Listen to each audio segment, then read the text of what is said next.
Well, hello, everybody. We've got a number of people that still need to join that were registered, but we'll go ahead and do some introductions. This webinar is being brought to you by IE Business Daily, which is your daily news of record of the Inland Empire, the Inland Empire Business Journal du jour, if you like. This is the second in a series of webinars that we will be doing that will be ongoing, and I'm proud to announce before we talk about today's speaker that John Tulak, who is an expert in all things China, international business attorney, will be doing a webinar entitled right now, Whither China, WHITHER is what I would kind of wish for. But we'll see if that title sticks. It's going to be held about a month from now at about the same time. If you have a preference as to whether you like doing these things in the morning, at lunchtime, what day, let us know. We want to try to make this as convenient as possible for everyone to attend. Our speaker today, Tim Kolotz, is with Hub International Insurance Services. He's a professional consultant for property casualty insurance products. He's, currently working out of the Newport Beach office, Tim? I've actually just, as of the first of this month, I moved my offices to our Riverside office. To the Riverside office. Okay, so my bad. It's brand new. He's been in insurance a couple of decades, although he looks much too young to be that experienced. He's also insanely fit, which is very frustrating to me. Specific areas of insurance, workers' compensation, high-risk property and general liability operations, directors and officers, employment practices, management and professional liability protection for various but not included to construction professionals, agriculture, dairies, harvesting, and manufacturing, nonprofit organizations, financial institutions, and the intertwined. Commercial risk is the sole focus. Tim is involved in his community. He is participates in an array of special events, such as the North Orange County Referees Association, which is why he's so fit. He's a soccer referee. Girl Scouts of America, Placentia Service Unit, Trinity Classic, I Love Placentia Day, and various other community service events through Hub and the city of Placentia. Tim's going to be talking about COVID today and the workplace. And, Tim, take it away.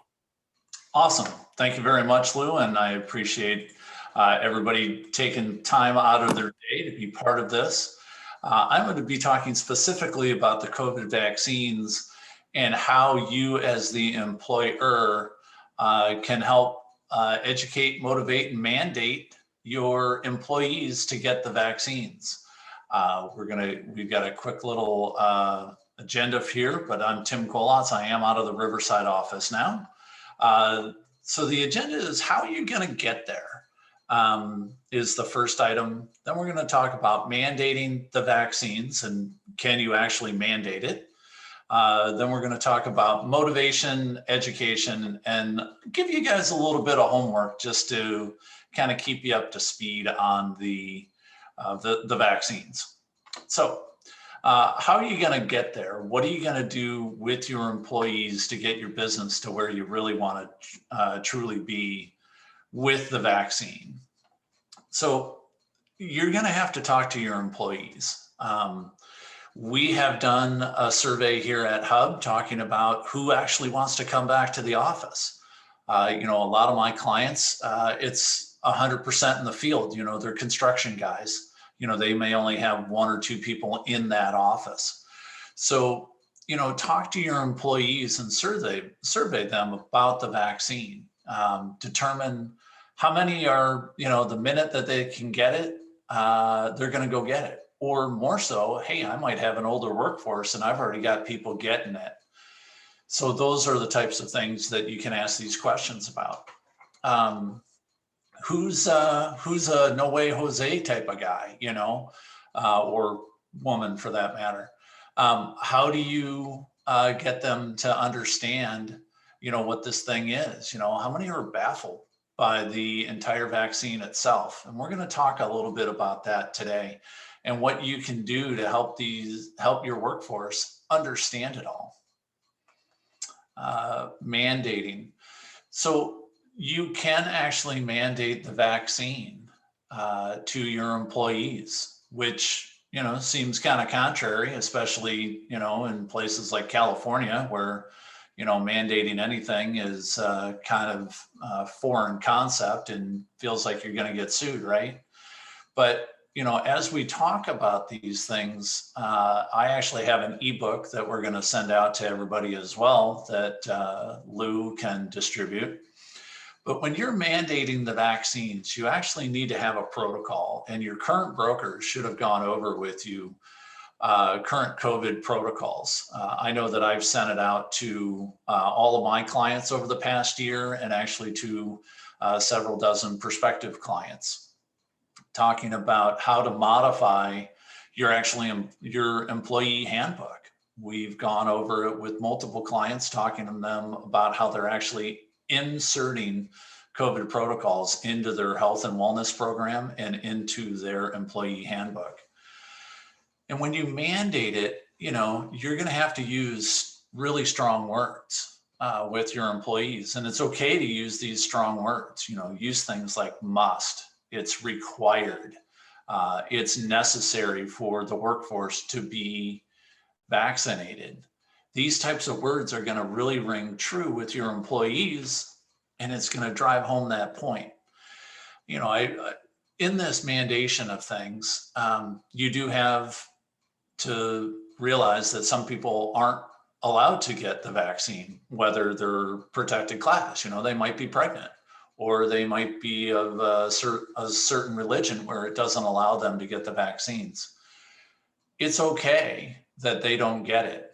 But your regular employees, if you're mandating it, you can go through this, and through the ADA and things like that, you're going to be able to provide these vaccines to them, or you're going to be able to provide them an interactive process. And if you've had some major workers' comp claims in the past, you know how that interactive process goes. And you can actually separate them from employment. Working with some employment attorneys is going to be key, making sure you're going to be using the right words when you do this, and separating their employment by every legal means possible is going to be, is going to be the best thing for your company if that's what you want to do in mandating this vaccine. Use simple wording, be very direct with your people. Tell them exactly how this is going to go, and then why you're requiring this vaccine in your workforce. And say, hey, as soon as you're able to get it, you got to get it, or you can't come back to work. If they're an admin, or they can work from home, or they're a salesperson, hey, great. I'm working from, the 57th row of Death Valley Stadium at the campus of LSU today. So, get them to have that call to action, and then they can come back into the office. And we had talked about the protected classes. So mandating, you know what? It's probably the toughest of the three roads to go. But, if you want to do that for your workforce, pile in. Motivating is really good, and it goes hand in hand with all three, with the other two items, mandate and with educate. But motivating your employees to get this is, it's kind of the fun one, excitement is the key to this. You got to be excited about motivating your employees to get the vaccine. If you can get other employees, key other people in your organization that may not be in a leadership role by title, but they are in a leadership role by being somebody that they're looked up to. They've been in your workforce a while, and other employees go to them as a mentor. Those people are going to be instrumental in getting the other employees motivated to actually go take the vaccine. Being a cheerleader, it's good, hey, this is great. We're going to go get the vaccine. We're going to be a super safe workplace. These types of things are going to be great for not only, keeping up the morale, but actually having them say, yeah, we're excited too. I want to go get it.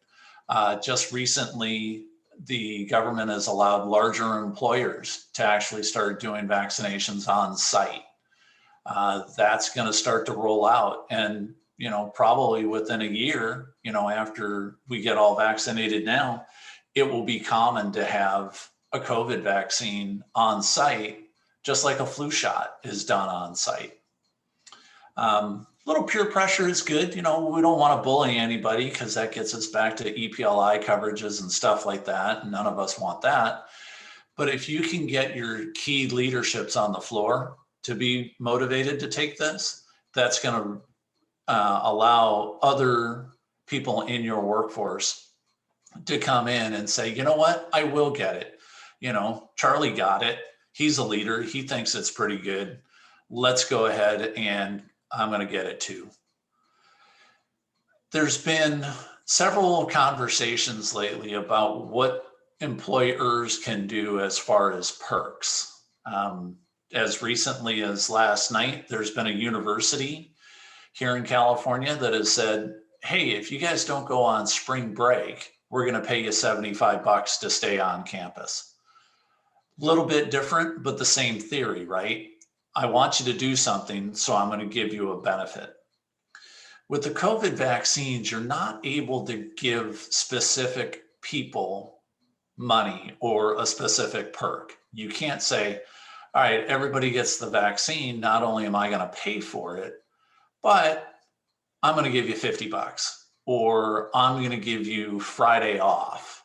You can't do that with the vaccines. It doesn't, it gets into an employment practice issue. But what you can do is you can say, all right, guys, here's what we're going to do. If 50% of the company gets vaccinated, I'm going to have a party and I'm going to have pizza party and we can all be socially distanced and stuff like that.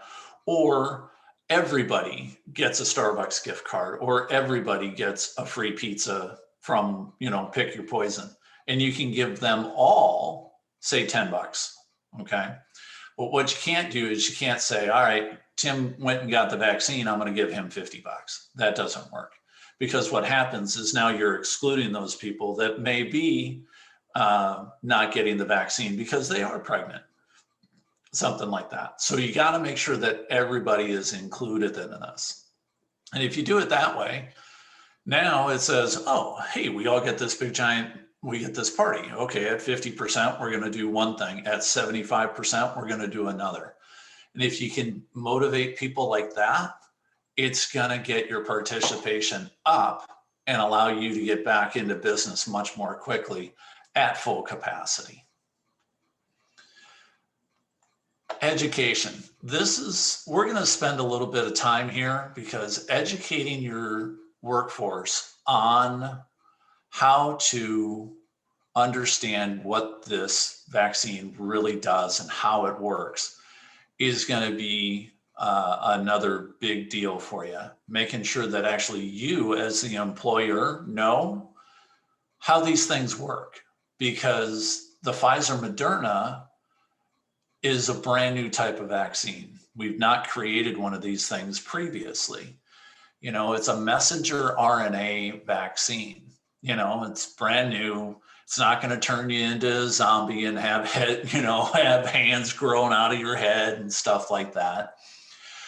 What it is, it actually attaches to your system in a non-normal way. And this vaccine has actually been proven, over the past couple of days. This is brand new information. The Pfizer one has actually been very good against the variants. The variants are getting a lot of play because they're becoming a little bit more, the variants are more contagious, right? The indication was that the COVID-19 virus had actually mutated at least twice before it even got to US shores. So they originally started seeing this thing October, November in China, perhaps even earlier because they didn't understand what it was. But the indications now are that that it mutated at least once or twice, before March, before a year ago today, right? Now what's happening is in the UK and in Brazil, these things have mutated in a little different way. And the Brazilian mutation has shown to be much more, not deadly, but much more transmissible.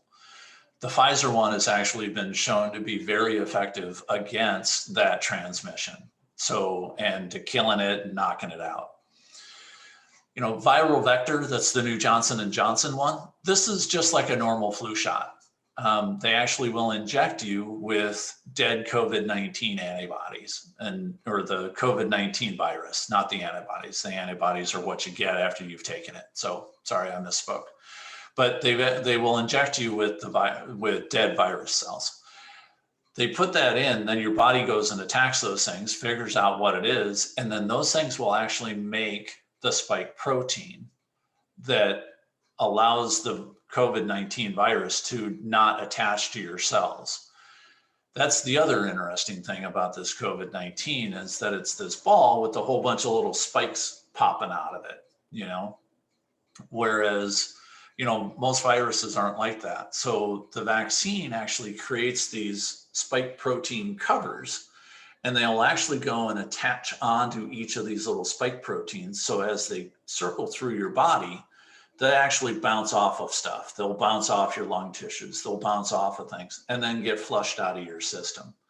That's why zinc has been proved to be effective too, is because zinc, when it goes into your body, it does similar types of things to your tissues.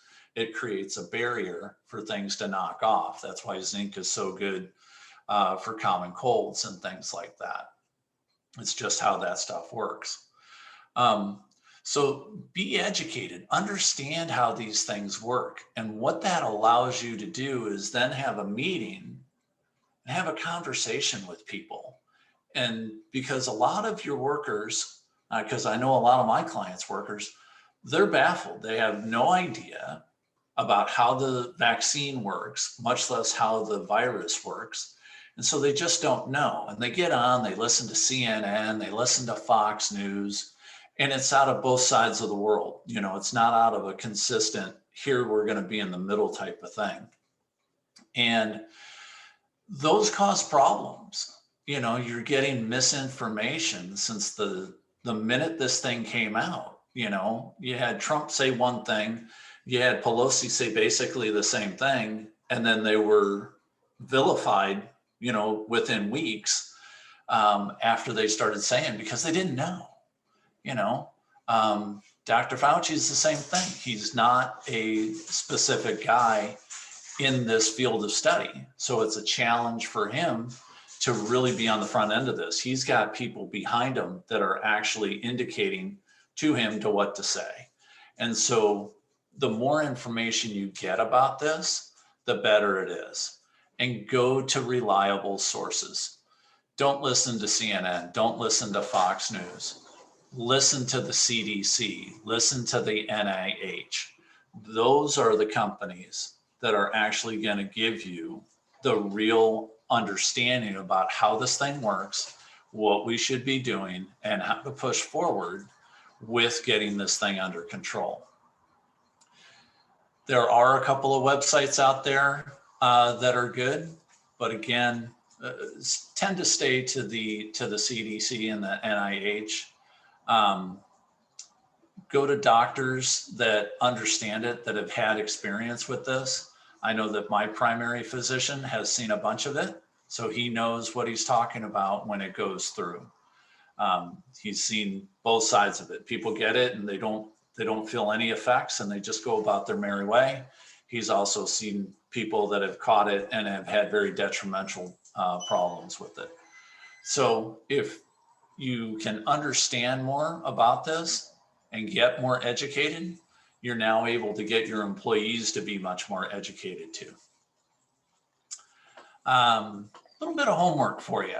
You know, the webinar today isn't super long. I left some time for question and answers, but some of the things that you as the employer should do, or even as an employee should do, is, again, it's a lot of it is just understanding it and learning more about the vaccine, how it works, what some of the side effects may be. But, as of right now, over the last 3 days, they've talked about, oh, there's this COVID rash or whatever. Well, that's in so few of people that it's not really things. But what the news is fronting it as, it's a headline. They're trying to get out there. They're trying to get eyeballs, which is what everybody's trying to do. Then when you understand what you're getting and you've got information from the CDC, then you can disseminate that information to your employees as good, solid, verified information. Have them come to you as a resource, because if you can do that, they now understand that you, the employer, are a great source of information. They don't have to listen to the news all day. They don't have to go to, any of 100 different websites that say, oh, COVID, we're all going to die. Because if we had listened to what Governor Newsom had said a year ago today, he said that 25 million Californians were going to get it and 2.5 million Californians were going to die. Well, that he didn't follow the science. He was following something that he didn't understand and wasn't educated about. So I'll give him a little bit of pass on that, but I'm not sure I'm going to give him much of a pass on other things. Allow them to ask you questions, and don't feel bad when you don't know the answer. It's okay to not know the answer.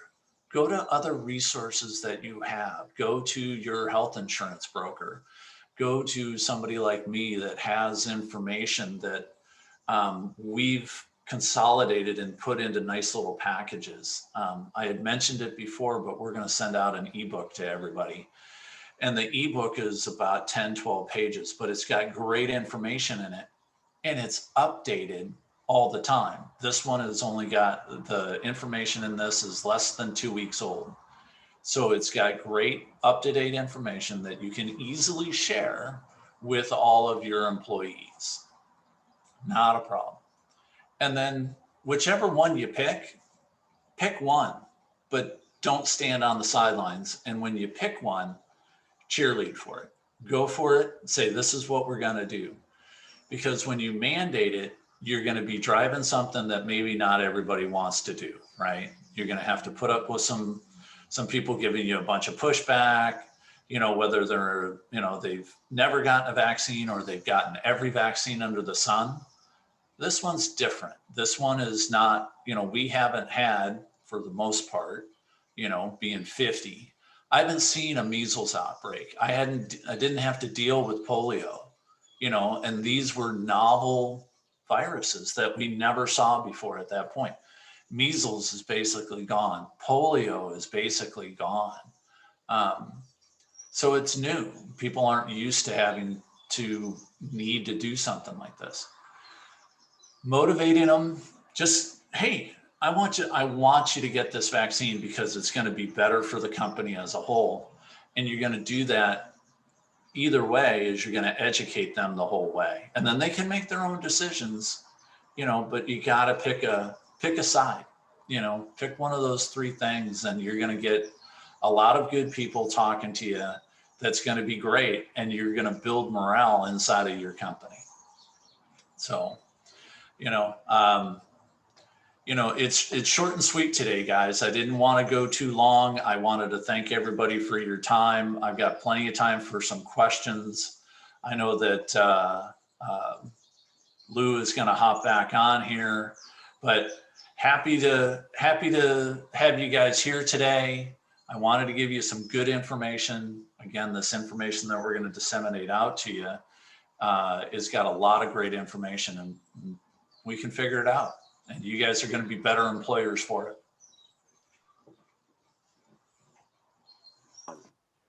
All right. Thanks, Tim. I appreciate it. Short and sweet. I have a question off the top. Maybe I'm confused, so you can clarify this for me. Is it mandatory that all your employees get the vaccine?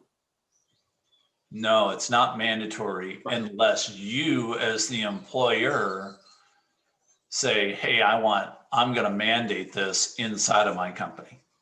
Okay, so you can decide as the owner of the company whether you are going to mandate it or not, but that seems fraught with problems because if you decide not to mandate it and people in your employ get sick, do you now face legal liability because you didn't mandate everybody have it? Well, so that if somebody gets sick like that, now it becomes a workers' comp issue. And the way the California law has changed a couple of times, when it was originally instituted by Newsom, he said that doesn't matter, everybody's under workers' comp, too bad. What has happened since then, he's backed away from that. And the carriers, since day one, have always indicated, hey, we're going to investigate every claim. They just had a much shorter time period to do it. And so specifically in workers' comp, they've been able to say, okay, they've asked a series of questions. Okay, you need to show proof of a positive test. Okay, great, you have one. How long have you worked for the employer? What do you do for the employer? And then they'll get into, where have you been the last 2 weeks? Have you traveled? Some very basic questions. And then they'll get in kind of personal and say, okay, how many people live with you? Are you living alone, or do you have, eight other people in your house, in your 2-bedroom home? They'll ask a lot of questions, and then it comes down to, well, I can't verify that you actually did get it at work because you're the only one at work that has it. Nobody else has got it.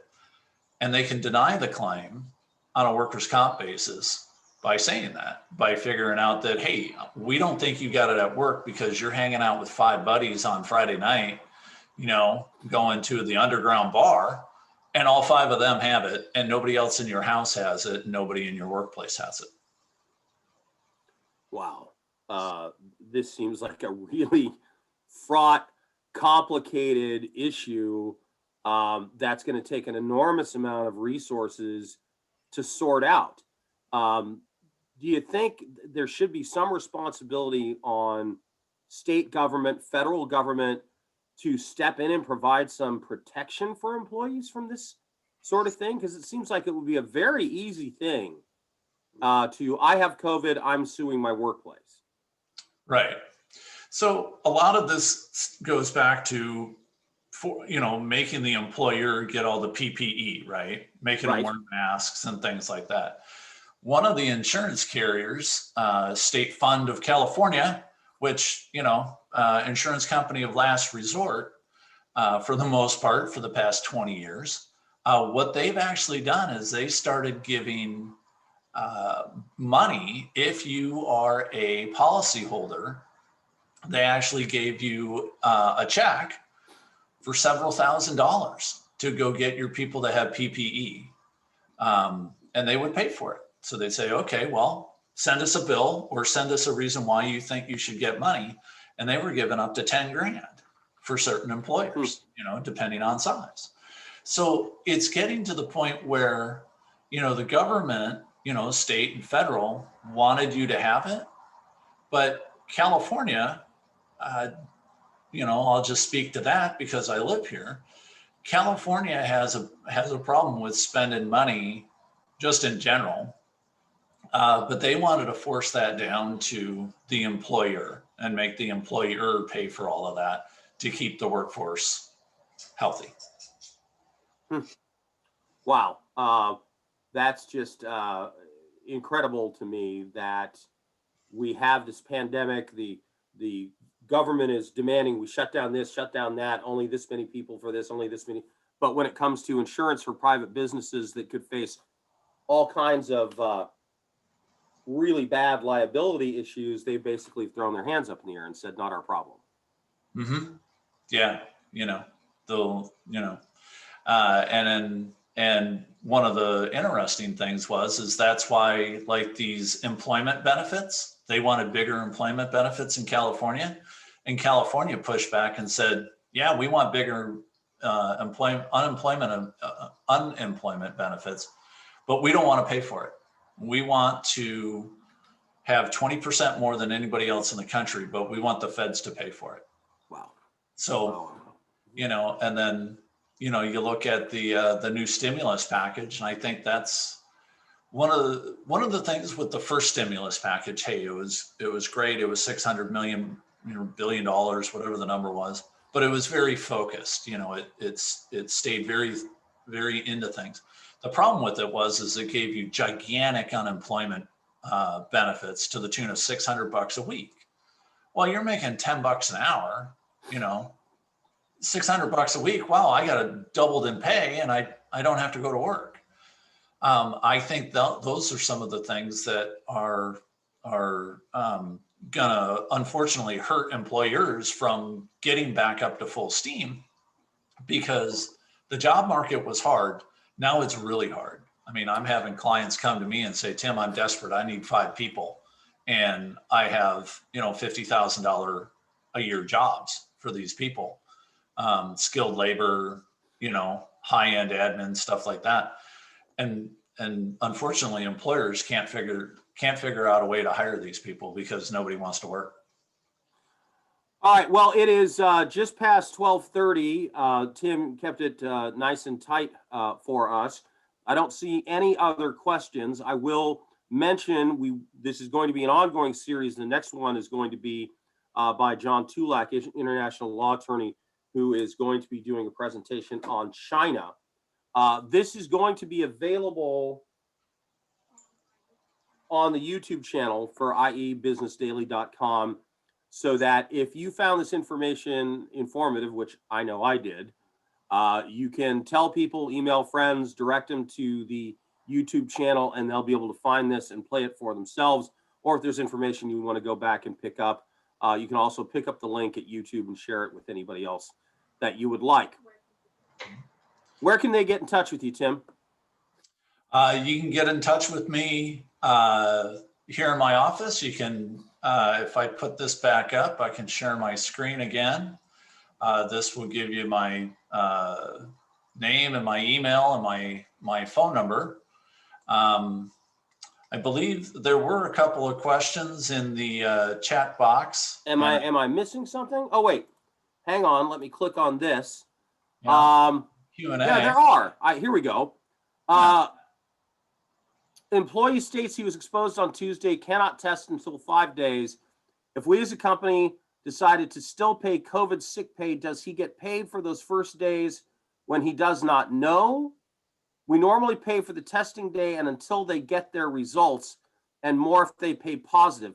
What about those days he was unsure? He didn't test until Friday. And how now that he's negative? Ooh, complicated, Tim. Did you follow it? Yeah, so those are some of your issues, and that's why they instituted that that COVID pay. It's something that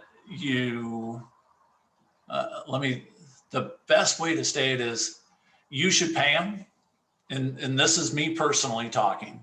You should pay them, because what's going to happen is if you don't pay them, then they're going to come back. You can still use those COVID pay up to that. I believe it's still 10 days. It was 14 days, but it's that 10 days. I would go ahead and pay them, because even if you don't pay them, they could come back and say, hey, they didn't pay me for my time off. Now I'm going to sue them, things like that. It could get dicey. I've had clients in this exact same position. My recommendation was to pay them, even if they came back negative. I know it sucks. I know that you don't want to pay somebody for a week off and just kind of say, oh, they're just goofing off. But at the end of the day, it's going to be a less expensive proposition to pay those guys for 3 or 4 days worth of pay until they can get tested. And again, God love the state of California. Yeah, I know. Again, it's a tough one, but I've recommended that to my clients, just to pay them. And what we did, one of my clients who is a contractor, and they work in teams of 4. One of the guys thought that he got COVID. He couldn't test until, just like you said, he tested on a Thursday. He told them on Tuesday that he was with somebody over the weekend. They sent their whole team home, and it was really expensive.